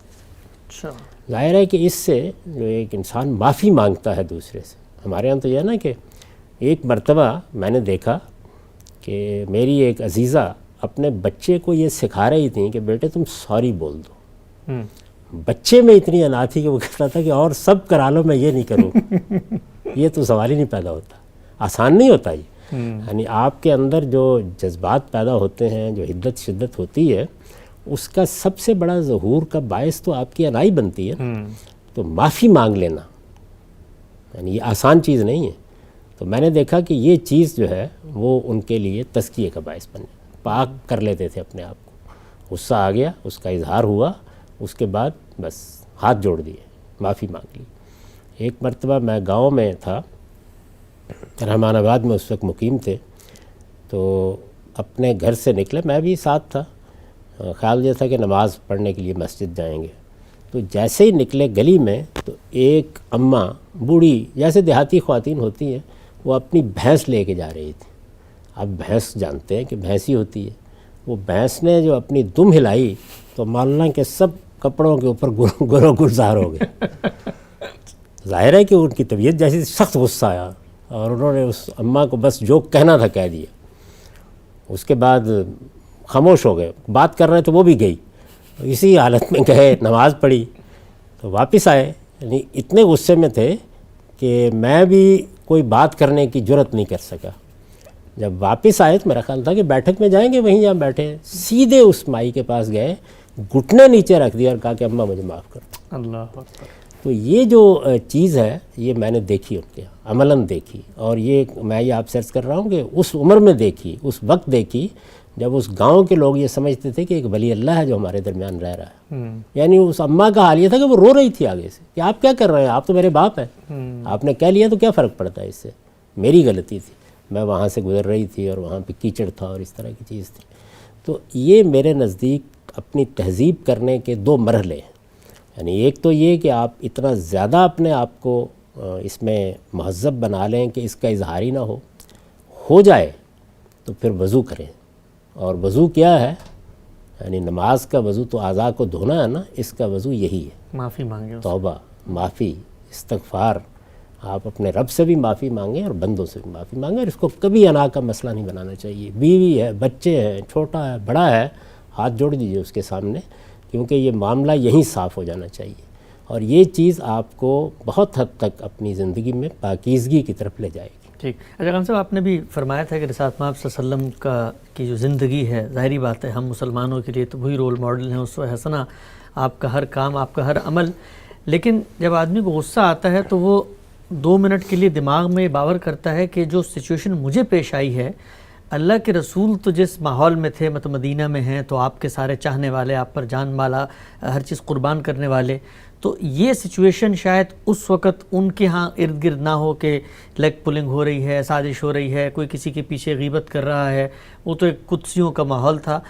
آج جو مجھے صورتحال پیدا ہو رہی تو اس میں کچھ نہ کچھ جسٹیفائڈ بنتا ہے، تو میں ان کے رول ماڈل کو یہاں کیسے اپنے لیے ایڈجسٹ کروں؟ تو وہاں کیا ان کی زندگی میں بھی کرائسس اس طرح کے آئے کیا؟ نہیں میرے بھائی، بہت نازک مراحل آئے ہیں۔ آپ کبھی قرآن مجید کو پڑھیے، آپ سیرت کے حالات کو دیکھیے، یعنی رسالت مآب صلی اللہ علیہ وسلم کو مکے میں جو کچھ پیش آیا ہے اپنے اعزاء، اپنے اقربا، اپنے دوستوں کی طرف سے بھی بعض موقعوں کے اوپر، وہ بھی کم نہیں ہے۔ میری مراد دوستوں سے وہ لوگ ہیں کہ جن سے جاہلیت کے زمانے میں تعلق تھا، رابطہ تھا۔ اس کے بعد جب آپ مدینہ تشریف لائے ہیں تو آپ دیکھیں کہ آپ کے اپنے گھر کو ہدف بنا لیا گیا۔ قرآن مجید آپ کو دی جانے والی اذیتوں کا ذکر کرتا ہے، پوری سورہ احزاب کا موضوع یہی ہے۔ آپ کا گھر، آپ کا خاندان، آپ کے اہل و عیال سب ہدف بنے رہے، تہمتیں لگائی گئیں، یہ سب معاملات ہوئے. یعنی وہ 8-10 سال کا عرصہ ہے جس میں معلوم ہوتا ہے کہ ایک دنیا کی دنیا جو ہے وہ آپ کے مقابل میں آئی ہے. یہود نے جو کچھ کیا، منافقین نے جو کچھ کیا، قرآن مجید نے اس کی تفصیلات سے بتائی ہیں. کتنی جگہوں پر یہ تعبیر آئی ہے کہ تم تو ویسی اذیتیں دے رہے ہو جس طرح کی اذیتیں موسیٰ کو دی گئی تھی، اور یوزون النبی، پیغمبر کو اذیت دے رہے ہو، خدا کے رسول کو اذیت دے رہے ہو. تو یہ سب معاملات ہوئے. لیکن میں نے دیکھا ہے کہ رسول اللہ صلی اللہ علیہ وسلم کے ہاں جو سب سے بڑا اظہار ہوتا ہے وہ یہ ہے کہ خاموش ہو جاتا. اچھا، یعنی یہ آپ کی ایکسٹریم غصے کا اظہار ہے اگر اندر محسوس ہو رہا ہے. چنانچہ وہ موقع بھی جس میں صحابہ یہ کہتے ہیں کہ آپ نے نماز پڑھائی، اور ظاہر ہے کہ کچھ ذہنی کیفیت تھی نا کہ یہ ہوا، تو اس میں ظہر کی نماز تھی غالباً، جہاں تک مجھے یاد آ رہا ہے. یعنی کوئی ایسی نماز تھی جس کی 4 رکعتیں تھیں. 2 رکعتیں پڑھا کے آپ نے سلام پھیرا، اور قریب مسجد میں کوئی جگہ تھی جہاں پر جا کر بیٹھ گئے ٹیک لگا کے. تو چہرے پر غصے کی کیفیت کا یہ عالم تھا کہ جلیل القدر صحابہ جرأت نہیں کر رہے تھے پاس جانے کی، لیکن اس کا اظہار کسی دوسرے کے لیے نہیں ہو رہا تھا، اپنے لیے. جب یہ توجہ دلائی گئی، اور توجہ دلانے والے نے بھی کمال کا جملہ بولا ہے کہ یا رسول اللہ آپ بھول گئے یا نماز ہی کم کر دی گئی. ظاہر ہے کہ وہاں تو اس کا بھی امکان تھا نا کہ نماز پڑھانے کے دوران ہی میں یہ عنایت ہو گئی ہو. تو آپ نے اس کا جو جواب دیا ہے وہ آپ دیکھیے، موطا میں روایت ہے کل ذالک لم یکن، کچھ بھی نہیں ہوا. اچھا، بہت غصے میں جواب دیا. تو پھر اس کے بعد لوگوں نے توجہ دلائی تو آپ نے اٹھ کے 2 رکعتیں دوبارہ پڑھیں اور سجدہ صاحب کیا، اور اس طرح لوگوں کو تعلیم ملی کہ کیا کرنا چاہیے. تو غصے کی کیفیتیں ہوئی ہیں. بعض موقعوں پر ایسا بھی ہوا ہے کہ آپ نے دعوت دیتے ہوئے، کوئی تقریر کرتے ہوئے اس کا اظہار کیا ہے، لیکن وہ اظہار اس طرح نہیں ہوا کہ کسی خاص شخص کو ہدف بنا کے کیا گیا ہو. اس میں تو دیکھیں آپ، یہ صورت رہی ہے کہ کسی موقع پر اگر ایسا کوئی معاملہ ہوا کسی کے ساتھ، یعنی کسی کے احساس کے مطابق، تو آپ نے اپنی کمر سے کپڑا اٹھا دیا اور کہا کہ تم انتقام لے لو، قصاص لے لو مجھ سے. سبحان اللہ. ہم سب بہت آپ نے تفصیل سے ماشاءاللہ بڑی خوبصورتی سے غصے کے حوالے سے بیان کی. آخری سوال غصے سے متعلق، آپ کو کن چیزوں پہ غصہ آتا ہے؟ غصہ تو ظاہری بات ہے، ایک فطری چیز ہے، انسان کو آتا ہی ہے. میں محض جاننے کے لیے یہ جاننا چاہتا ہوں کہ وہ کیا عوامل ہیں، وہ کیا چیزیں ہیں بظاہر ہوتی ہیں، شاید ان کو سن کے ہمیں ان زندگی میں ان کی تہذیب یا لوگوں کو جو سن رہے ہیں اس میں بہتری کی کوئی گنجائش پیدا ہو. ہوتا ہے نا زندگی میں بسا اوقات کچھ لوگوں کو چائے کا ٹھنڈا کپ دے دیں تو فوراً غصہ آ جاتا ہے، تو کچھ لوگوں کا اسی طرح اور معاملات ہوتے ہیں، کھانے کے وقت کھانا نہ ہو تو غصہ آ جاتا ہے. آپ کو دوسروں کی زندگی میں جو آپ کے ارد گرد کا حلقہ ہے، شاگرد ہیں، دوست ہیں، احباب ہیں، ان میں کیا چیز دیکھ کے اندر ہی محسوس ہوتا ہے، اگرچہ آپ اظہار نہیں کرتے، ہم خود اس کے گواہ ہیں، تو وہ کیا چیز ہے؟ بھائی جب آتا تھا تو ہر چیز پہ آتا تھا. اب جب کچھ تہذیب کر لی ہے تو اب بس کہیں کہیں آتا ہے. زیادہ یہ ہوتا ہے کہ جو آپ کے بہت عزیز شاگرد ہوتے ہیں، جن سے آپ کو بہت زیادہ توقعات ہوتی ہیں اور آپ سمجھتے ہیں کہ آپ نے پوری زندگی ان کے اوپر صرف کی ہے، جب آپ کو خیال ہوتا ہے کہ جو چیز آپ نے ان کو سکھائی اس میں ابھی بھی کمزوری ہے، اس میں ذرا ضبط مشکل ہو جاتا ہے. لیکن بحیثیت مجموعی اب میں نے اپنے آپ پر بہت کنٹرول کر لیا. وہی کہہ سکتا ہوں کہ پہلے آتی تھی حال دل پہ ہنسی، اب کسی بات پر نہیں آتی. بہت شکریہ غانم صاحب. کچھ مختصر سوالات بھی لے لیتے ہیں اور ہمارے پاس 15 منٹ ہیں. کل گفتگو کی تھی، ہم نے ایک سوال پوچھا تھا صاحب نے کہ اگر مچھلی کے اندر خون ہو تو تزکیہ جو کہ ہمارے لیے دین میں لازم کر دیا گیا ہے. سوال یہ پوچھا انہوں نے ضمنی کہ بسا اوقات کچھ ایسی مچھلیاں بھی مشاہدے میں آئی ہیں، انٹرنیٹ پہ ویڈیوز ہیں کہ جن میں وہ دم مسفوح کشنگ بلڈ کاٹیں تو اچھا خاصا خون نکل آتا ہے، تو اس صورت میں پھر کیا کیا جائے گا کہ وہیں تزکیہ ہوگا، کاٹا جی وہی کرنا چاہیے. اس لیے کہ قرآن مجید نے دیکھیے نا، جہاں سورہ مائدہ میں یہ بیان کیا ہے کہ کوئی جانور اوپر سے گر گیا یا کوئی اس طرح کا معاملہ ہو گیا، تو وہاں پر بھی یہ کہا کہ الا ما زکیتم، اللہ یہ کہ تم اس کا تزکیہ کر لو. تو اگر کسی موقع کے اوپر اس طرح کی صورت ہو تو پھر الا ما زکیتم، پھر آپ کو تزکیہ کرنا چاہیے. ٹھیک. ایسا ہی شکار کے معاملے میں یہی کہا ہے کہ تم جانور کو جب چھوڑ رہے ہو تو تسمیہ پڑھ کے اللہ کا نام لے کے چھوڑو. لیکن اگر فرض کیجئے کہ جانور نے کسی جانور اس کو مارا ہے اور یہ معلوم ہوتا ہے کہ اس نے اس میں سے کچھ لے لیا، لیکن تم چاہتے ہو کہ وہ ابھی اسی طرح پھڑک رہا ہے، تو پھر وہاں پر بھی تزکیہ کر لو. اس کو شکار میں بھی تو یہاں پر بھی یہی ہے کہ جب محسوس ہو کہ خون ہے تو خون نکالا جائے گا، کیونکہ بنیاد تزکیے کی جو ہے وہ جانور نہیں ہے کہ فلاں جانور، بنیاد خون کا نکلنا ہے، وہ جہاں پایا جائے گا وہاں ہوگا۔ عام طور پر مچھلیوں کے ساتھ کیونکہ یہ نہیں ہوتا تو اس لیے لوگوں نے اس کو اس طرح سمجھا۔ ٹھیک، ہم نے آپ سے سروگیسی کے حوالے سے بھی بات کی تھی، چند دن پہلے استدلالات رکھے تھے، کچھ لوگوں نے جو تنقید کی، آپ کے موقف کو سننے کے بعد بعض لوگوں نے یہ پوچھا ہے کہ غامدی صاحب خاندان کے بارے میں بہت حساس ہوتے ہیں، ہمیشہ کہتے ہیں اور دین کے بہت سارے احکام بتاتے ہیں کہ پریکاشنری میجر کے طور پہ خاندان کے تحفظ اور بقا کے لیے اللہ تعالیٰ نے مقرر کیے ہیں۔ یہ جو تصور ہے ہم یہ دیکھتے ہیں کہ اب تو یہ ایک باقاعدہ انڈسٹری میں ڈھل رہا ہے، کرائے پر کوک غریب ممالک کی خواتین دے رہی ہیں، اور آپ کو لگتا نہیں ہے کہ اگر جب ہم اس کی ایجاد کی بات کریں گے تو کچھ وقت گزرنے کے بعد کون سی ماں چاہے گی کہ اس مشقت سے گزرے، یہ بوجھ اٹھائے، اپنے کچھ پیسے دیے اور بیضا اور وہ دے دیا اور بچہ آپ کے ہاتھ میں آ گیا، تو وہ جو پورا اسٹرکچر ہے، مذہب کا مزاج ہے، ماں کا سیکریفائس، قربانی، اس سے پیدائش ہو رہی ہے بچے کی، پھر وہ رشتے اور تعلق جنم لیتا ہے، وہ ڈسٹرب ہوتا نظر نہیں آتا اس سے؟ یہ جو اس طرح کی بعض چیزوں کو فرض کر لیا جاتا ہے، انسانی فطرت بڑی عجیب بنائی گئی ہے۔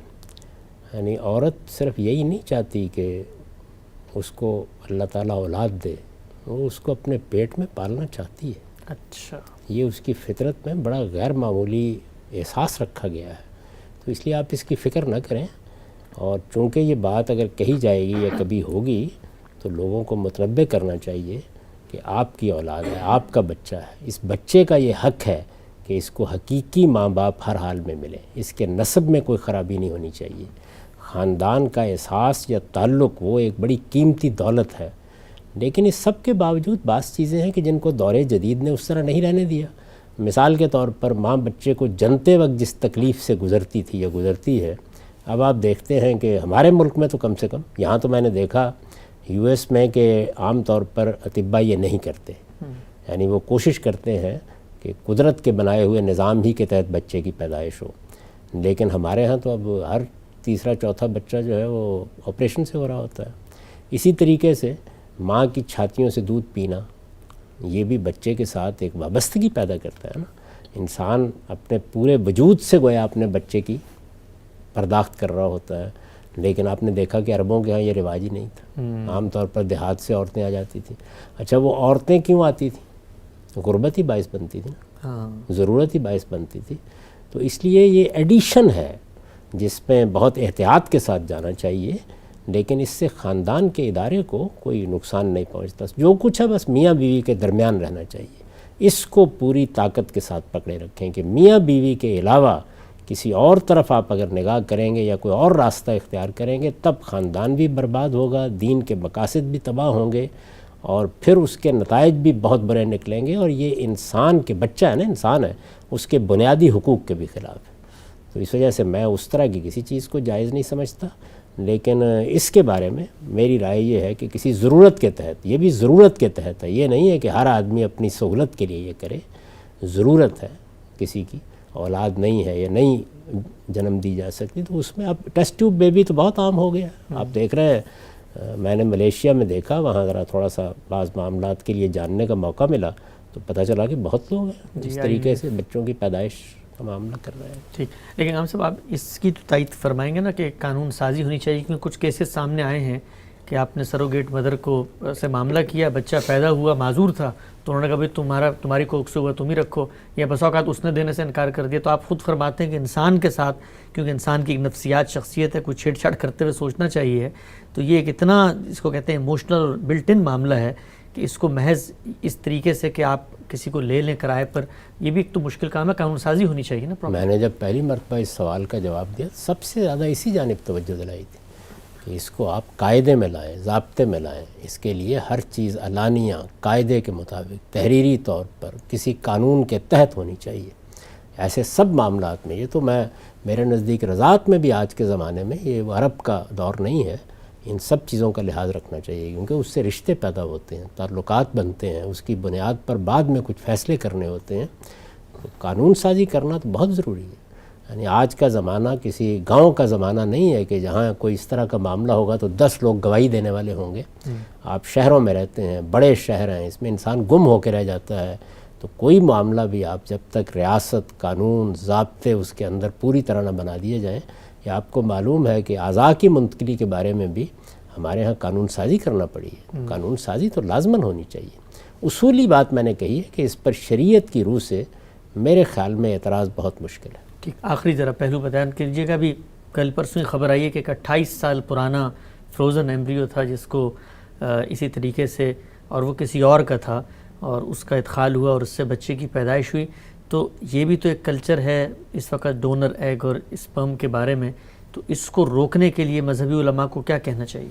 مذہبی علماء کو دین بتانا چاہیے، اس لیے کہ اس کی کوئی گنجائش نہیں ہے، نہ اس کا جواز بیان کیا جا سکتا ہے۔ میں بھی بالکل اس کا قائل نہیں ہوں، میرے نزدیک ایسی ہر چیز سے اجتناب کرنا چاہیے جو انسان کے نسب پر اثر انداز ہو، اس کی شخصیت پر اثر انداز ہو، اس کے ماں باپ کے بنائے ہوئے اللہ کے قاعدے کے خلاف کوئی چیز ہرگز نہیں کرنی چاہیے۔ ایڈیشن کی کریں اس میں، جیسے کہ رضائی ماں سے رشتوں کی ایک اور دنیا آ جاتی ہے، تو ایڈیشن ایک اور چیز ہے، لیکن یہ کہ آپ اصل کو ڈھا دیں، یہ میرے نزدیک کسی طرح جائز نہیں۔ اور اس میں صرف علماء ہی نہیں بلکہ ہر سلیم الطبع آدمی کو اس معاملے میں آگے بڑھنا چاہیے، اور حکومتوں کو بھی قانون سازی کرنی چاہیے۔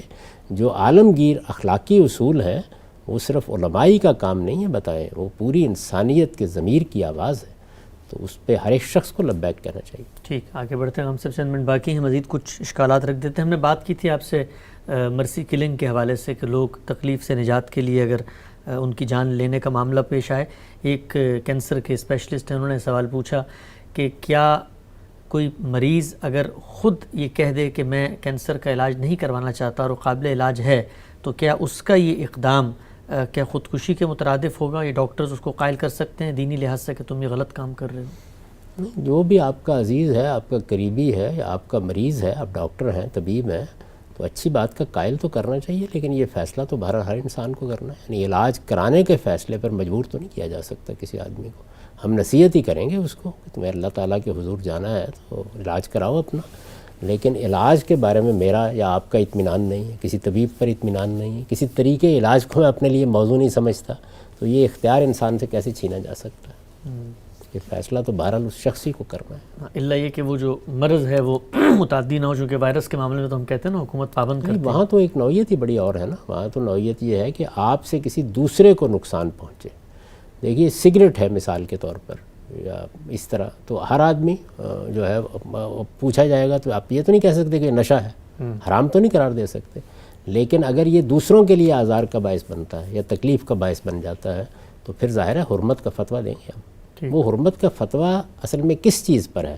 اس چیز پر ہے کہ یہ چیز اگر آپ اختیار کرتے ہیں، دوسروں کے ساتھ بیٹھے ہیں، آپ کسی دفتر میں کام کرتے ہیں اور آپ کے اس عمل کے نتیجے میں کسی دوسرے کے پھیپھڑوں کو نقصان پہنچتا ہے یا اس کی کوئی اور مرض اس میں پیدا ہوتا ہے، تو یہ دوسرے کے لیے آزار کا باعث ہے۔ دوسروں کو آزار دینا یہ بڑا گناہ ہے، اس سے ہر حال میں بچنا چاہیے۔ ٹھیک، اس طرح اگر بچے کے بارے میں والدین نے فیصلہ کیا علاج نہیں کرانا اور ریاست کو یہ لگتا ہے یا قانون کو یہ لگتا ہے کہ اس کا علاج ہونا چاہیے، تو یہاں پر آپ انٹرفیئر کر سکتے ہیں ماں باپ کے فیصلے؟ یہاں پر دو چیزیں پھر اکٹھی ہو گئی ہیں، یعنی بات یہ ہے کہ ماں باپ ہیں جن کا وہ بچہ ہے اور معاشرے کا بھی ہے، تو یہاں پر نوعیت الگ ہو جاتی ہے، لیکن اپنی ذات کے بارے میں تو بہرحال فرد کا فیصلہ یہ آخری فیصلہ ہے۔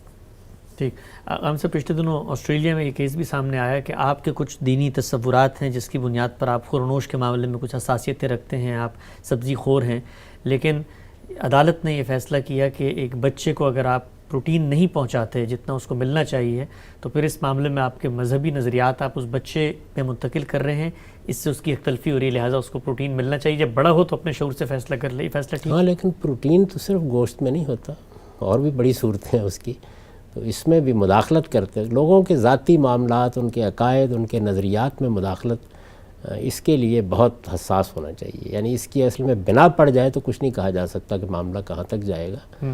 تو اگر وہی صورتحال ہو کہ طبی طور پر معلوم ہو گیا کہ فلاں چیز زندگی کے لیے یا انسان کی نشو و نما کے لیے ضروری ہے اور اب کوئی ماں باپ نہیں دے رہے، تو پھر ریاست کو مداخلت کا حق حاصل ہو جاتا ہے۔ ریاست کا مطلب ہے معاشرہ، مداخلت کا حق حاصل ہو جاتا ہے۔ ٹھیک، ہم سب ایک اور آخری سوال لے لیتے ہیں ہم، اور وہ سوال ہے جی اس حوالے سے کہ مغربی ممالک کے اندر طلاق کا ایک اپنا قانون رائج ہے ریاست کی سطح پہ، اور مسلمانوں کا ظاہری بات ہے شرعی قانون ہے، تو آپ چونکہ امیگریشن لاس کو بھی فالو کرتے ہیں، آپ کی بیوی، آپ کا اسپاؤز، آپ کے پاسپورٹ سب چیزوں پہ ریفلیکٹ ہو رہی ہوتی ہے، تو لازماً اس پروسیس کو بھی آپ نے شروع کرنا ہے.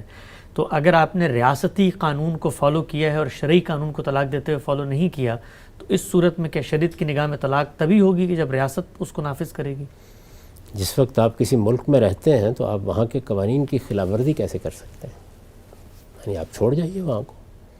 جب آپ کہیں رہتے ہیں اگر تو اس میں اور شریعت کے قانون میں کوئی تصادم پیدا ہو گیا ہے تو وہاں پر تو آپ شریعت کے قانون کی پابندی کریں گے، لیکن اگر دونوں کو آپ ساتھ اکٹھا کر سکتے ہیں تو پھر آپ ریاستی قانون کی خلاف ورزی نہیں کریں گے، اس کی پابندی کریں گے، کیونکہ اس کے نتیجے میں جو رویہ یا کردار پیدا ہوتا ہے وہ آپ کو سوسائٹی میں ایک مشتبہ فرد بنا دیتا ہے.